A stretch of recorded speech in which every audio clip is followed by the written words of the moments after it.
Pada video sebelumnya, kita telah membahas bagaimana Cleopatra membuat Julio Caesar dan Mark Antony bertekuk lutut di hadapannya. Kali ini kita fokus pada sengketa yang terjadi di Istana Ptolemik. Simak kisahnya ya.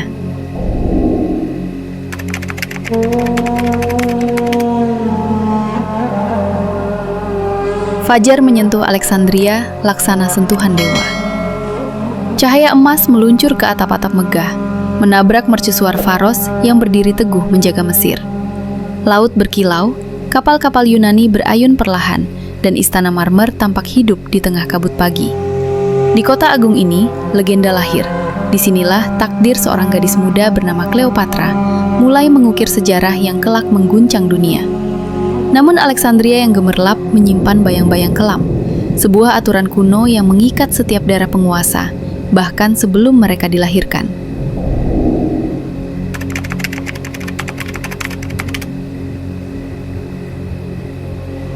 Di ruang tahta yang temaram, siluet dua mahkota emas duduk berdampingan, indah namun syarat makna.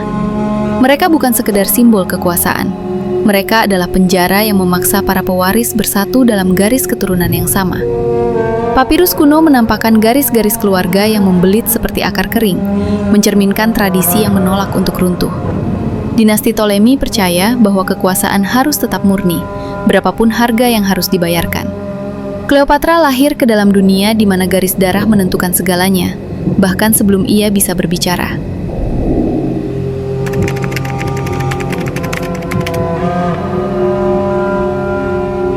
Di balik bayangan tradisi itulah, Cleopatra tumbuh menjadi sinar yang tak terduga. Ia tak terpesona oleh permata istana, tapi oleh ilmu pengetahuan.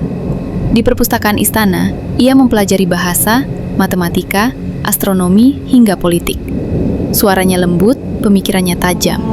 Ia memahami lebih dalam dibanding kebanyakan bangsawan dewasa. Namun kejeniusan itu tidak bisa menghapus rantai yang membelit diri dan keluarganya.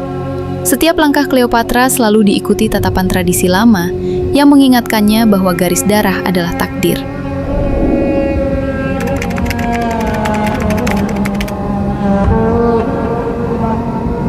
Saat ayah mereka wafat, tahta Mesir menjadi panggung dua kekuatan muda, yakni Cleopatra dan adiknya, Ptolemy XIII.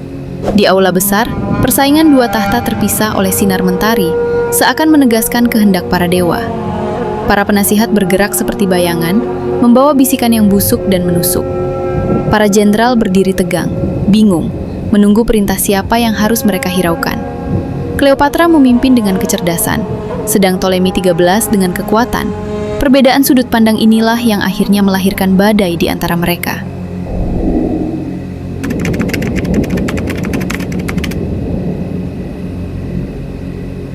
Malam di Alexandria menjadi saksi saat kekuasaan dicuri dari tangan Cleopatra. Dekret dibacakan, pasukan memenuhi halaman istana. Nama Cleopatra dicoret dari catatan pewaris. Dalam kegelapan, ia melarikan diri. Langkahnya cepat namun tenang, karena ia tahu, ini bukanlah sebuah akhir. Ini adalah awal dari pertarungan yang lebih besar. Istana retak oleh ambisi, kota dipenuhi ketegangan. Namun Cleopatra justru menyiapkan langkah pertamanya yang akan memutarbalikkan sejarah.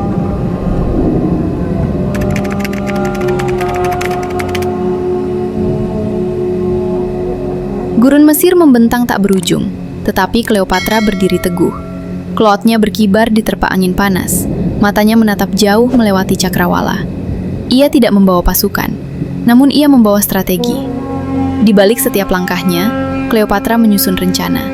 Ia tahu bahwa untuk merebut tahtanya, ia membutuhkan sekutu, keberanian, dan kecerdasan yang lebih tajam dari pedang manapun. Tandusnya gurun bukanlah pengasingan. Keringnya adalah tempat ia membentuk diri untuk menjadi ratu sesungguhnya.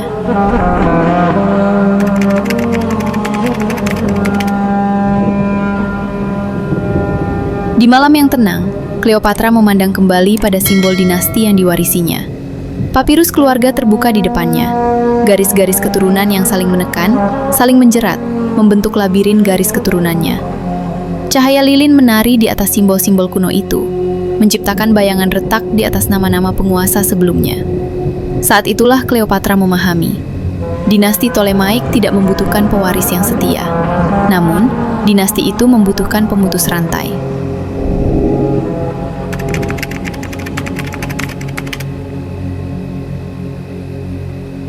Dengan keberanian yang dibentuk oleh pengasingan dan strategi yang diasah oleh penderitaan, Cleopatra kembali ke Alexandria. Aula megah istana terbuka untuknya sekali lagi. Para penjaga menunduk, bukan karena takut, namun esensi dari rasa hormat itu akhirnya mereka temukan.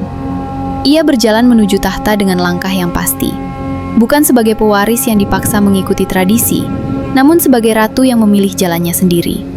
Cahaya emas jatuh menimpa wajahnya. Mesir kini menyambut sang ratu yang sejati.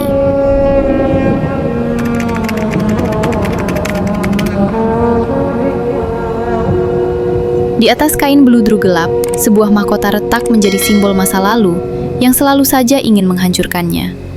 Namun Cleopatra berdiri di atas reruntuhan tradisi itu dan membangun masa depannya dengan melawan sang takdir. Ia membuktikan bahwa dinasti tidak harus menjadi kutukan, bahwa takdir tidak ditentukan oleh garis darah, tapi oleh mereka yang berani melawannya. Dan dari kisahnya, dunia belajar bahwa ratu sejati bukanlah yang terlahir dari garis keturunan, melainkan mereka yang terlahir dari keberanian. Jika kamu suka dengan cerita sejarah, subscribe, like, share, serta berikan komentarmu di bawah. Terima kasih.